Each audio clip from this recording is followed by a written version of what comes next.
Tumeanza kutafsiri hadithi yetu.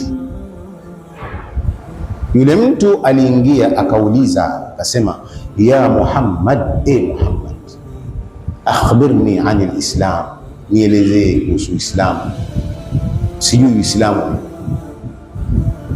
Alikuwa ni mtu amekuja kuwafundisha maswahaba dini yao, sio kwamba yeye hajui, anataka kuwafundisha wanaosikiliza dini yao.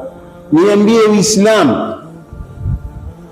Mtume SAW sallam ndiye anayeulizwa, akasema an tashhada an la ilaha illa Allah, ni ushuhudie,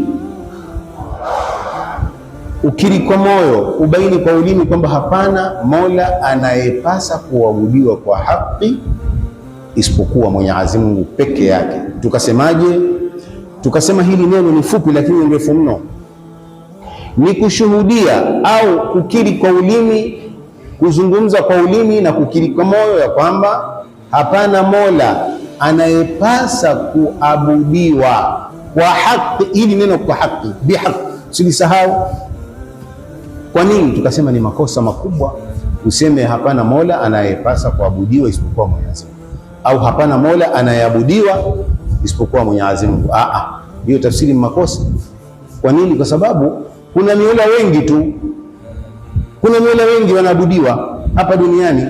Si watu wanaabudu tupu, si watu wanaabudu ng'ombe, wengine sio wanaabudu miti. Ni miola hiyo, lakini haina haki, sio miola ya haki. Sasa albayin, upambanufu ni kutia neno bihaq, mola wa haki, isipokuwa itakuwa hilo neno umelitafsiri vizuri na umelileta vizuri sawa sawa inavyotakikana. An tashhada an la ilaha illa Allah wa anna Muhammadan rasulullah.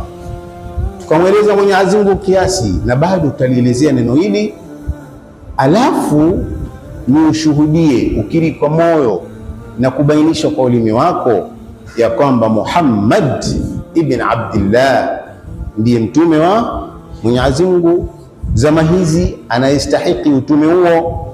Muhammad alizaliwa, Muhammad babu yake yuko hai, akaambiwa mwanao kazaa, akasema huyo mtoto asmaituhu bi Muhammad lituhmada uqbahu, namuita Muhammad ili maisha yake yawe ya sifa, yawe ya kusifiwa, na mwisho wake ni mwenye kusifiwa. Ndio neno Muhammad, harfu nne hizi, maana yake katika lugha ya Kiarabu ni mwenye kusifiwa.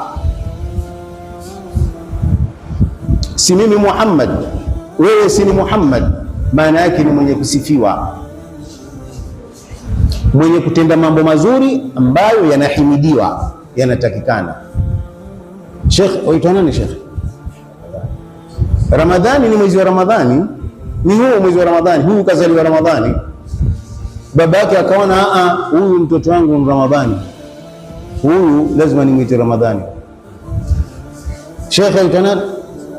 Saleh, ni mtume Saleh alayhi salam.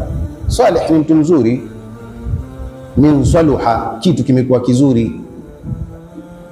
Sheikh aitwa nani? Salim. Salim ni mtu aliyosalimika. Baba yake alipomzaa, mwanangu nataka asalimike na mambo huyu, na awe salama njia ya Mola wake, awe salama na Mola wake. Sheikh Muhammad, wewe ndio sisi wewe. Amazon aitwa nani? Nasibu, Nasib. Sisi ndio tutasema nasibu, Nasib. Nasib ni mtu ambaye amechukua, yani vimegawanywa vitu viwili, akachukua kile kizuri zaidi, fungu lake ni zuri zaidi. Kwa hivyo huyu ni fungu lake ni zuri, ni fungu la Mwenyezi Mungu Subhanahu wa Ta'ala. Sheikh ustadi nani pale? Ali, mtu wa juu, mtu aliye juu, mambo yake matukufu. Huyu mambo yake yote matukufu, na utaona haya majina yana athar, haya majina yana athar. Ukiitwa Muhammad utakuwa mtu kweli wa mambo mazuri ya kusifiwa. Ukiitwa Salim utakuwa wewe ni mtu uliosalimika. Kina Salimu wote hawana fujo. Said mtu mwema, Said mtu mwema, Ali ni mtu wa juu, tena Ali wote ni wapole kama alivyokuwa Ali ibn Abi Talib. Umar ni mtu wa kujenga, mtu mjenzi wa kuamilisha sehemu. Wewe ukiwa na sehemu yako inasumbua, mtafute mtu aitwa Umari, mweke ile sehemu itanyoka. Ni yule Umar ibn al-Khattab. Umar alikuwa akitembea na fimbo barabarani, mtu mzima na ndevu zake apigwa fimbo na Umar barabarani, fimbo ambao wewe, kwa sababu wewe Uislamu umetukuka, lakini watembea yani huna mwendo wako, mbona mnyonge na nini wewe, na stress gani wewe? Hebu kazana na mwanamume wewe, lakini ushakula fimbo na Umar. Kwa hivyo Umar, serikali yake ilikuwa serikali ya kukazana. Haya majina yana athari, tukiyadondoa haya majina hapa moja baada ya moja, utaona haya majina wengi yamewaregelea, yana athari. Na ukimuita mtu tabu, atakuwa na tabu, shida atakuwa na shida. Sasa Abdul Muttalib akamuita mwanawe au mjukuu wake, akamuita Muhammad. Kwa hivyo tulikuwa tunaendelea ya kwamba ndiyo Muhammad, tunasema wa ashhadu anna Muhammadan rasulullah, tunashuhudia kwamba Muhammad ndiye mtume wa Mwenyezi Mungu, mtume wetu sisi. Haya maneno pengine wenzetu waliokuwa na mitume kina Yunus, kina Saleh, walikuwa wakisema ashhadu an la ilaha illa Allah wa ashhadu anna Salihan rasulullah, kwa sababu ndiye mtume wao. Sisi wetu ni Muhammad. Hawa mitume walikuwa mfano wao ni mabalozi, chief, magovernors. Hawa magavana, machifu, mabalozi wanapokutana wana vitambulisho vyao, kila mmoja akimwona mwenzake ampigia salute, ndiye gavana kweli, huyu ni ambassador wa nchi fulani, kwa sababu vile vitambulisho vyao, pengine nguo zao, wanatambuana. Wewe ukiingia utatolewa, haupo. Mabalozi mitume wanajuana kwa miujiza yao, na tunawatambua kwa miujiza yao. Wamepewa miujiza kwa sababu waje kwetu tuwatambue na miujiza. Muujiza maana yake ni kushinda kitu ambacho kwamba kimetushinda, shay'un khariqun lil'ada, kitu ambacho kwamba hakiko kwenye desturi ya watu, kiko kinyume na maumbile. Tukaelezea mtume wetu Muhammad sallallahu alaihi wasallam, wenzake walipewa miujiza mbalimbali, lakini yeye kwa utukufu wake na mwisho wake kakusanyiwa miujiza yote ya mitume waliopita. Asema Suyuti, mwanachuoni ya Suyuti, asema mitume wa Allah wote walipewa miujiza, lakini Muhammad kakusanyiwa miujiza yote ambayo kwamba walipewa wenzake. Tukaelezea baadhi, nafikiri tuikumbuka. Tukaelezea kina Rukana walivyokuwa, tukaelezea yule bwana ambaye kwamba alipewa fimbo katika vita vya Badri na ikageuka ikawa upanga na akapigana. Mti kuondoka sehemu yake kutoka kwenye shina ukaondoka mpaka ukaja kwa Muhammad sallallahu alaihi wasallam. Wanyama waliozungumza, hii ni muujiza, wanaonyeshwa kwamba huyu si mtu kama nyinyi, huyu ana connection na Allah, dini yake iliyokuja ni ya kweli. Isa alayhi salam kana yuhyi almauta biidhnillah, alikuwa akiisha mauti kwa idhini ya Mwenyezi Mungu. Mtume sallallahu alayhi wasallam siku moja katika vita vya Khaybar, hapa Madina kilomita kama 10-15 unatoka unaenda zako Khaybar. Khaybar wanaishi Mayahudi. Historia ya Mayahudi kupatikana Madina ni wakati ule wa Bani Israili pamoja na Musa alayhi salam. Historia ndefu, tutakuja kwa ufupi. Wale walisumbuana na Musa, tukisoma historia yao katika Qur'an, wakiambiwa fanyeni hivi, wanafanya hivi. Nendeni mkachukue kitabu cha Allah kinateremka. Zamani hicho kitabu ilikuwa ni mbao zimeandikwa, yani unachukua unasoma tayari. Bani Israili wanaambia ndio ukachukue kitabu. Wakati huo wameshiba, wamekula manna na salwa. Manna na salwa ni chakula. Alman ni chakula ambacho ni ndege, kama ndege shachomwa tayari, kazi yenu ni kula na kwenda kufanya ibada. Salwa ni chakula cha sukari sukari, kama asali namna hiyo. Basi kile chakula ilikuwa wateremshiwa Bani Israili bure, kuleni muabudu Mwenyezi Mungu. Pia wakaja kusema usitusumbue, sisi tutaka chakula cha kulima wenyewe, tunataka matango sisi, tunataka vitunguu, tunataka viazi kutoka kwenye ardhi, tulete manna na salwa, tumechoka nayo. Kwa hivyo hali yao ilikuwa ni kusumbuana na Musa alayhi salam. Sasa Mwenyezi Mungu alipokasirika aliwapiga tihi. Tihi ilikuwa ni kupotea, walipoteza memory. Ikawa mtu akitoka kwenye nyumba yake asema wacha nifike hapa Mwagogo narudi, atatembea muda mrefu na hafiki. Akifanya hivyo asharudi pale nyumbani alipotoka. Kwa hivyo wakawa wanazunguka miaka 40, wamepotea, wanazunguka, hajui anaenda wapi. Hapa wanasema wanachuoni wengine wakaja kutokea Madina. Madina wakati huo inaitwa Yathrib. Bado jina la Madina lilikuja na Mtume Muhammad sallallahu alaihi wasallam alipohama kutoka Makka kuja Madina, ambao ni Mayahudi. Wakaona ardhi kwanza ni ardhi nzuri, ni ardhi ya rutuba, fertile soil, kwa hivyo kilimo, na wale ni wakulima, wakapenda wakakaa. Walipokaa wakaanzisha mabiashara, wakakaa hawa Mayahudi wakakaa hapa. Na walipokaa wanasoma katika kitabu chao cha Taurati, kitabu cha Musa. Mwisho wa zama kutakuja mtume aitwa Muhammad au Ahmad, atazaliwa Makka, lakini watu wake watamfukuza kutoka Makka. Atakuja wapi? Atakuja Yathrib hapa. Yathrib ni hapa Sawa sawa.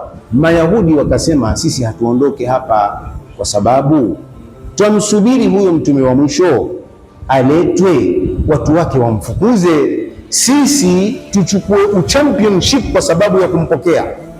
Sisi ndio tutakuwa machampion wa kumpokea Muhammad sallallahu alaihi wasallam, wakati watu wake wamemfukuza kule Makka. Sasa hapa ndio sababu Mayahudi wakakaa mji wa Madina. Lakini mtume alipokuja walibadilika, wakaanza kumaasi kwa sababu ya husda. Kwani hakuna mtume mwingine wa Mayahudi isipokuwa Waarabu? Si hatutaki. Wakampinga. Sasa walipompinga, maisha yakaendelea, wakataka kumuua, wakafanya muhawalat mwingi wa kumuua Muhammad sallallahu alaihi wasallam, lakini hawakuweza. Mwisho Muhammad akawafukuza, wakaenda zao Khaybar. Huko Khaybar ni sehemu ambayo kwamba ina majabali, mapango, mawe, wakawa wanaishi humo. Kule waliko pia wakafanya mbinu warudi Madina waje wampige Muhammad na watu wake. Muhammad akapata habari, na wakati huo Muhammad amepata dola, akarudi kwenda kuwashambulia kule Khaybar, kawatumia jeshi. Sasa jeshi limaliza karibu wiki 3, watu wanapigana, wana njaa, vita havimaliziki, na wale wamejificha kwenye mapango. Zama hizo hakuna bomu. Bomu ni manjanik. Manjanik ni ile teo ile tuijua, nafikiri watia jiwe, wafanya hivi, warusha, ndio bomu vile zamani. Sasa siku hiyo Muhammad akasema, kesho nitampa bendera, nitampa uongozi wa jeshi lile ambalo kwamba litaenda kukabiliana na watu wa Khaybar, Mayahudi, lakini nitampa mtu ambaye apendwa sana na Mwenyezi Mungu na mtume, na yeye anawapenda sana Mwenyezi Mungu na mtume. Kesho asubuhi Umar ibn al-Khattab anasema hakuna siku ambayo kwamba nilitamani niwe kiongozi kama siku hiyo. Mtu ambaye kwamba apenda mtume sana na Mwenyezi Mungu na anapendwa zaidi na Mwenyezi Mungu na mtume, atakuwa nani kama si mimi? Asema nikajitokeza angalau niambiwe ni wewe Umar. Lakini mtume kulipokucha asubuhi akauliza aina Ali. Tumesema Ali maana yake nini? Ni mtu mtukufu.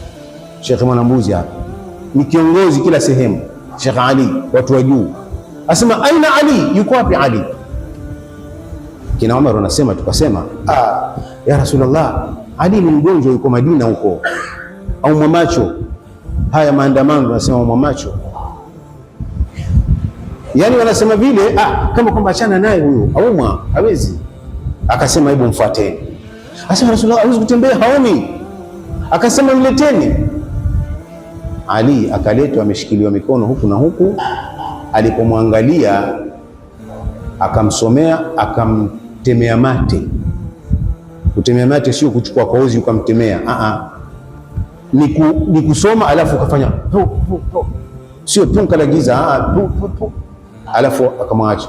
Alipomwacha Ali anasema macho yangu hayajaona kama baada ya kusomewa na Mtume sallallahu alaihi wasallam, yani kuwa super duper bright baada ya kusomewa na Mtume sallallahu alaihi wasallam, muujiza huo. Kwa hivyo hapa tunasemaje? Tunasema Isa alihuisha mauti, watu waliokufa, na Muhammad sallallahu alaihi wasallam pia alihuisha vitu ambavyo kwamba vimekufa. Jicho la Ali limekufa.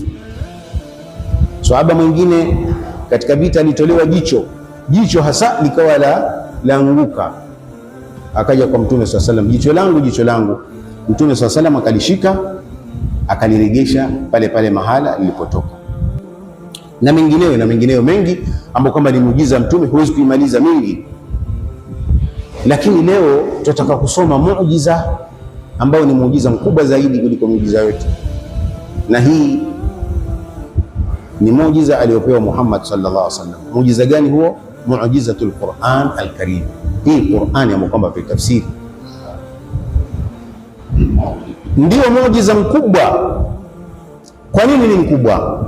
Kwa sababu mitume waliopita walipewa muujizati, lakini ilimalizika baada ya wao kuondoka. Je, kuhuisha mauti kwa Isa kuliendelea? La, hakuendelea. Ya naru kuni bardan wa salaman ala Ibrahim, moto kuwa baridi na salama kwa Ibrahim. Ibrahim kiingizwa motoni, amekaa, utafikiria ule moto umekuwa barafu unampepea, lakini alipoondoka Ibrahim muujiza ule hakuna. Nuh wastawat ala aljudi, jahazi lilienda mpaka likatulia katika mlima unaitwa Aljudi huko Iraq, Babylon, kiitwa Babylon zama hizo. Jahazi likatulia, watu wakashuka, ulimwengu ukaanza mwingine. Muujiza hii, lakini ilimalizika. Hata nasikia kuna mbao ziliokotwa huko Judi huko, watu wakaziokota mbao za jahazi ya Nuh alayhi salam. Sio ajabu, lakini ni muujiza ambao kwamba ulimalizika baada ya kumalizika au baada ya kuondoka Nuh alayhi salam.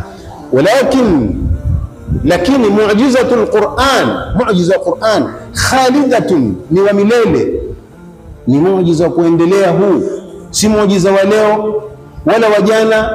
Wa hadhihi almu'jiza, na muujiza huu Mwenyezi Mungu Subhanahu wa Ta'ala tahadda biha as-sabiqin, aliwa challenge wale watu waliotangulia. Subhanallah, muujiza Qur'an uliletwa katika zama za watu ambao kwamba ni mafasaha wa lugha. Hii lugha ya Kiarabu wanaijua vilivyo, ni lugha yao, wanaizungumza. Lakini Qur'an ikawa challenge, ikawaambiaje? Mwenyezi Mungu Subhanahu wa Ta'ala anawaambia, ya ayuhan nasu, enyi watu, u'budu rabbakum alladhi khalaqakum, muabuduni Mola wenu ambao kwamba aliwaumba, walladhina min qablikum, na ambaye Mola aliwaumba watu waliokuwa kabla yenu nyinyi, la'allakum tattaqun, hapo ndio mtamcha Allah. Kafanyaje Mola huyu? Alladhi ja'ala lakumul arda firasha, ambaye hii ardhi ameitandika kama godoro. Wassamaa binaa, na mbingu imekuwa kama sakafu. Wa anzala minas samai maan, akateremsha kutoka kwenye mbingu maji masafi. Fa akhraja bihi minat thamarati rizqan lakum, haya maji haya ikawa ndio sababu ya kupata matunda kutoka kwenye ardhi. Wewe kazi yako ni kutia jembe ukatia mbegu, korosho hizi, mahindi haya, una kazi kubwa. Nani aliyefanya hivi? Ni Mwenyezi Mungu. Sasa hapa kuna muujiza gani hapa? Muujiza ulioko hapa ni kwamba Hebu tuambieni kama kuna mola mwingine ambaye ataweza kuumba ardhi na akaumba mbingu ikawa sakafu na ardhi ikawa godoro, tukafanya mambo yetu sisi katika ardhi hii. Tuambieni nani? Jawabu ilikuwa nini? Jawabu ilikuwa hakuna. Kama jawabu hakuna, anawaambia Mwenyezi Mungu, fala taj'alu lillahi andadan wa antum ta'lamun, msimjalie Mwenyezi Mungu akawa na washirika na nyinyi mwajua. Mwenyezi Mungu hana mshirika. Kama hana mshirika wa kuumba, kama hana mshirika wa maisha, basi msimjalie Mwenyezi Mungu pamoja naye mkaabudu vitu vingine. Huu ilikuwa ni muujiza ya kwamba ikiwa kweli mnakiri hakuna mola mwingine wa kuweza kufanya haya, basi ni mola peke yake anastahiki nini? Anastahiki ibada. Uslub wa maneno yanavyozungumzwa, maneno ya Qur'an, wakaambiwa Qur'an ni maneno ya Kiarabu.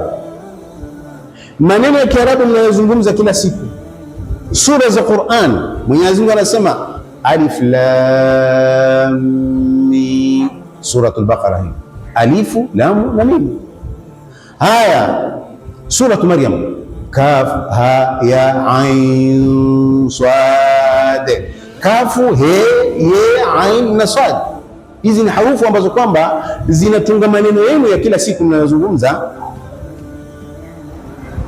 Nun wal qalam wama yasturun, alif lam ra, suratu Yusuf. Hizi harufu zote ni harufu za Kiarabu mnazungumza. Sasa katika maneno haya tungeni maneno ambayo itakuwa mfano wake ni Qur'an, kitabu kizima. Jawabu ikawa hakuna. Jawabu ikawa nini? Hakuna. Leteni kitabu kama Qur'an. Hakuna. Aya, sawa, tumewasamehe. Kama Qur'an nzima hakuna. Sura moja, tungeni sura moja. Jawabu ikawa nini? Hakuna. Sasa Mwenyezi Mungu Subhanahu wa Ta'ala anawaambia, wa in kuntum fi ghaibin mimma nazzalna ala abdina, ikiwa mna shaka na hiki ambacho kwamba tumemteremshia Muhammad, nayo ni Qur'an, ikiwa mna mushkili na hiyo Qur'an, fa'atu bi suratin min mithli, na nyinyi leteni sura moja mfano wa Qur'an. Sura moja lakini sio Qur'an, mfano wake leteni.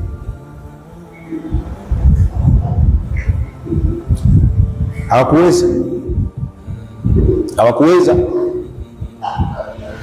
Sasa Mwenyezi Mungu akamwambia, fa in lam taf'alu wa lan taf'alu, ikiwa hamtoweza na hamtoweza, ikiwa hamkuweza na hamtoweza, fattaqun nar allati waquduha an-nas wal hijara. Kwa hivyo Mwenyezi Mungu aliwaambia hamwezi, aliwa challenge.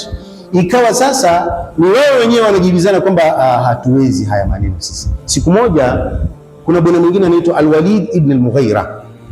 Hawa ni katika Sanadid. Tukisema Sanadid ni wale watu wagumu ambao kwamba hawataki Uislamu, ni wa vita wa Mtume sallallahu alaihi wasallam. Hiyo Maka, kijichoro cha Maka, kitongoji cha Maka, wao ndio wakubwa, kina Abu Jahl, kina Abu Lahab. Al-Walid ibn Mughira huyo siku moja akasema, mimi jamani, naichelea hii familia yangu isije ikapotea, isije ikawa hakuna mtu wa kuangalia, to take care of. Akaulizwa kwa nini wasema, wakasema laiti kama nina uwezo wa mtu kuangalia familia yangu, ningefunga safari nikaenda kwa Muhammad Madina. Muhammad ashaenda Madina wakati huo, nikaenda kumfanya mambo mimi hata sahau milele, na hii Qur'ani yake na hii dini yake anasema ya Uislamu. Akaambiwa na wenzake kina Abu Jahl, don't stress yourself, sio na stress, lete watoto wako, shika hizi pesa, kama huna farasi shika, nenda kwa Muhammad kamuonyeshe mambo, na sisi tufurahi angalau tupate pumzi, tujinafasi na sisi, ametutia dhiki mno. Al-Walid ibn Mughira kafunga safari kaenda zake. Alipoenda kasikia maneno Muhammad ambayo ni Qur'ani. Muhammad ukifika yeye kusomea Qur'ani, kasomewa Qur'an Al-Walid ibn Mughira mpaka akalewa, akarudi nyumbani. Aliporudi nyumbani hana ule tena morali wa kumrudia Muhammad wala kukaa barazani na wenzake kuelezea kumetokea nini. Aulizwa na wenzake, Walid, Mbona umekuja kivyengine, umeenda kivyengine? Ma hiya almushkila, what is the problem? Mbona umeenda unasema naenda kumwonyesha Muhammad, nitamuoa Muhammad, mbona umerudi uko kimya? Mbona kama kwamba umetiwa maji nini? Nasema jamani, mimi mwenzenu nimejua lugha, mpaka lugha za majini mimi nazisikia. Wale majini wakizungumza na wasikia na waelewa, falsafa zao nazielewa, hakuna lugha inanitatiza mimi. Sio maneno ya mwanadamu haya, si maneno yake jamani.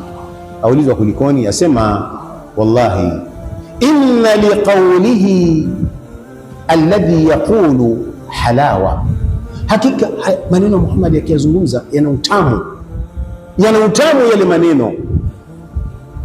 Masahaba walikuwa masahaba Makuraish, pamoja na kwamba wanainadi, walikuwa wakija kusikiliza Qur'ani ya Muhammad yasoma Qur'ani, wao wako kwenye nje ya nyumba wanasikiliza.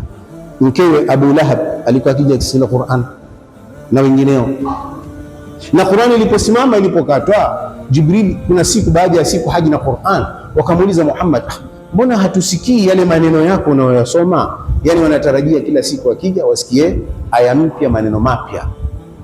Al-Walid asema hakika maneno ya Muhammad yana utamu, yanaposomwa yana utamu. Jamani, Qur'an ikiwa ni yako, idha kunta min ahli al-Qur'an tataladdad bitilawati, ikiwa wewe ni katika watu wa Qur'an, ikisomwa na ukisoma unapata ladha. Si kuna watu wanalia kwenye tarawehi na hajui Qur'an. Mtu analia, ukimuuliza sura gani, anasoma tu imamu lakini hajui, lakini alia nini? Qur'an. Akasema maneno yake matamu, wa inna alayhi la talawa, na hakika yana uzuri, wa innahu la muthmirun ala, maneno yake yanateremsha matunda, yana matunda, yana faida ukiyachambua. Mughdiqun asfaluhu, chini yake yana mizizi ambayo kwamba imeshika vizuri. Wa innahu la ya'lu wa ma yu'la alayhi, yako juu daima wala huwezi kuyapanda juu. Huyo ni mushriki mwenye inadi, ameenda ameeleweshwa na Qur'an, ameeleweshwa na maneno ya Muhammad sallallahu alaihi wasallam. Muujiza babake Mtume sallallahu alaihi wasallam, Abu Lahab na Abdullah aliyemzaa Muhammad ni mtu na kaka yake tumbo moja. Bado wako Maka, Muhammad kapewa utume juzi. Wale Waarabu walikuwa na siku zinaitwa mawasim, season. Ni season za nini? Za kuja hija. Fungo tatu, fungo pili, mfungo mosi, watu wanakuja mapema, wanasimamisha mimbari zao za kushindana, wanashindana kilugha, wanashindana khutba, wanashindana mashairi ya Kiarabu, wanasubiri hija. Sasa wale Waarabu wakija, Muhammad naye anajitokeza, anawasomea Qur'an, anawaambia mimi jamani, nimetumilizwa, mimi ni mtume, alafu anawasomea Qur'an iliyoteremshwa. Lakini ammi yake Abu Lahab anamfatafata Muhammad nyuma. Yeye anapoondoka na yeye anakuwa kwenye majlis za Waarabu, anawaambia jamani, hebu nisikilizeni mimi. Huyu barobaro ambaye kwamba anapita anawaambia mimi ni mtume, anawasomea haya maneno yasiyoeleweka, huyu ni mwanangu tu, baba yake toka nitoke. Huyu mwenda wazimu, msichukue maneno yake, huyu msimsikilize, mwenda wazimu huyu, anakoma huyu. Sasa wale Waarabu wakisomea yale maneno wanapambanisha ya maneno ya mwenda wazimu na maneno haya anayosoma Muhammad. Mbona haya maneno yana utamu namna hii? Mbona haya maneno yana sound namna hii? Mwenda wazimu vipi huyu?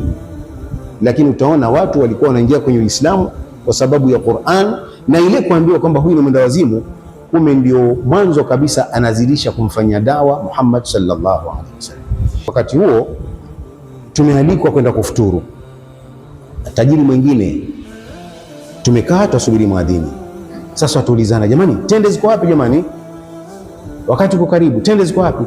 Kuna bwana mmoja, si mmoja, vijana walikuwa wakisoma, nafikiri wakisoma Azhar, nakumbuka Azhar Misri, wamekuja pale na wamekuja kuombaomba angalau wapate pesa waende wakajisaidia.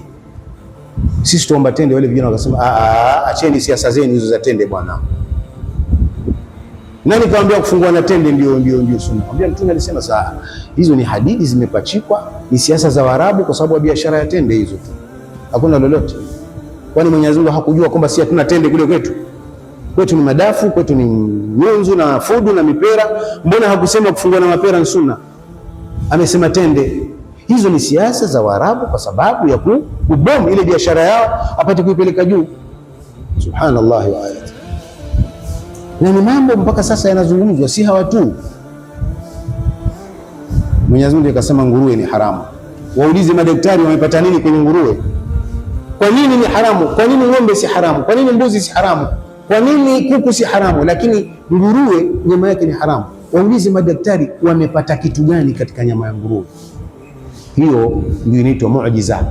Narudia, ikiwa utaona mtu amefanya research na iko tofauti na Qur'ani, usipate tabu ukarudia Qur'ani. Mwambie nenda kafanye tena research, hiyo research kwa makosa.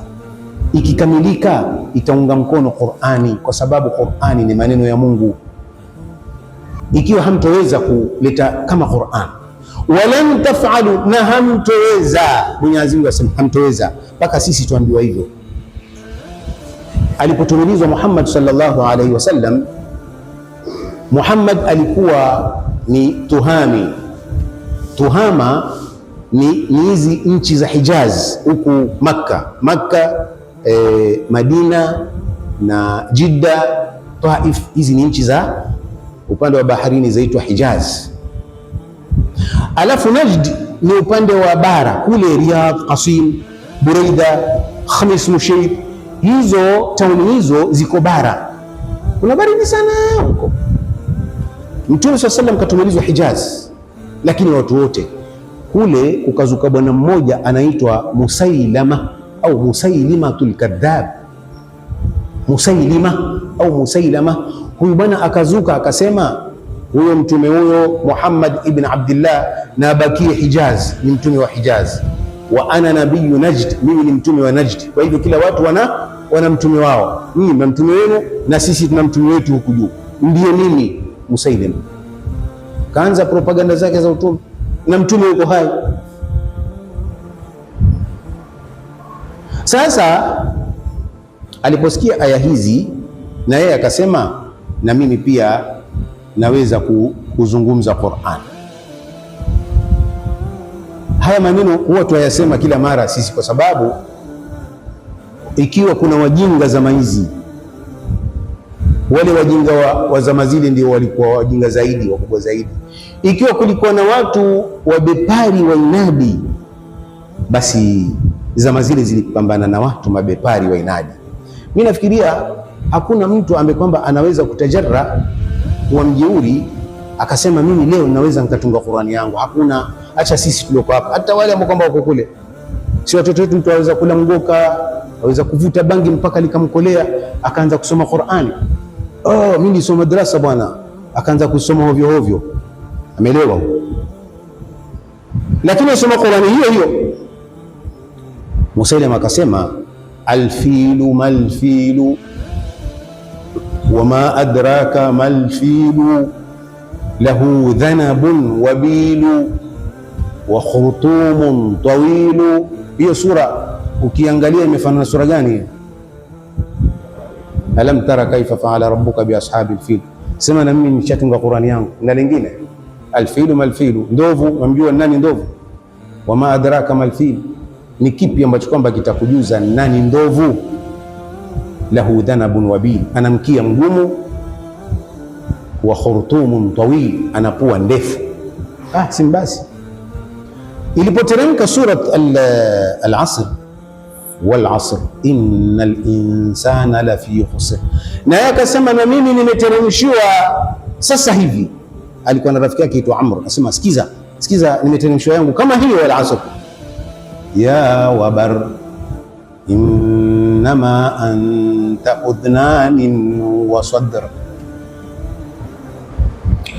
Wabar, wewe hakuna lingine isipokuwa ni masikio mawili na kifua. Wabar ni mnyama wa porini, wewe masikio yako marefu na una kifua.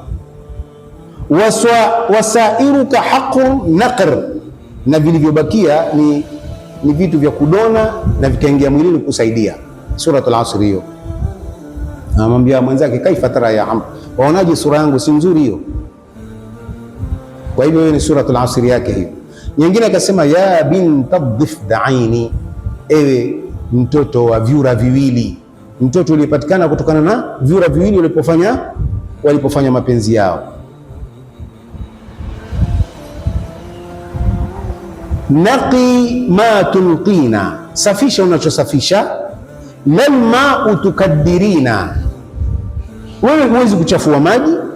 Wala sharibu tamna'ina, wala mwenye kunywa maji huwezi kumzuia. Ra'suka fil ma'i wa dhanabuka fit tin, kichwa chako uko kwenye maji na mkia uko kwenye matope. Kama hakuna maji anabakia kwenye matope mpaka kunyeshe mvua. Sura hiyo. Kwa hivyo huyu alijaribu kuchezea Qur'an, lakini Mwenyezi Mungu Subhanahu wa Ta'ala alimpa khizi na udhalilifu. Alipokufa Mtume sallallahu alaihi wasallam, alitumiwa jeshi kubwa likaenda likammaliza. Sasa tunafikia kwamba ukimwasi Mtume sallallahu alaihi wasallam ndio umemwasi Mwenyezi Mungu. Ashhadu an la ilaha illa Allah wa ashhadu anna Muhammadan rasulullah. La ilaha illa Allah Muhammadur rasulullah. Kwa hivyo Mtume ndiye anatupeleka kwa Mwenyezi Mungu. Mtume ndiye anatupeleka kwa Mwenyezi Mungu. Ukiasi Mtume sallallahu alaihi wasallam, basi hayo ndio maasi ya Mwenyezi Mungu Subhanahu wa Ta'ala. Nafikiri kwa leo tunaweza tukakoma hapa. Kesho Alhamisi, kama tupo tutambiana. Kuna maswali yoyote?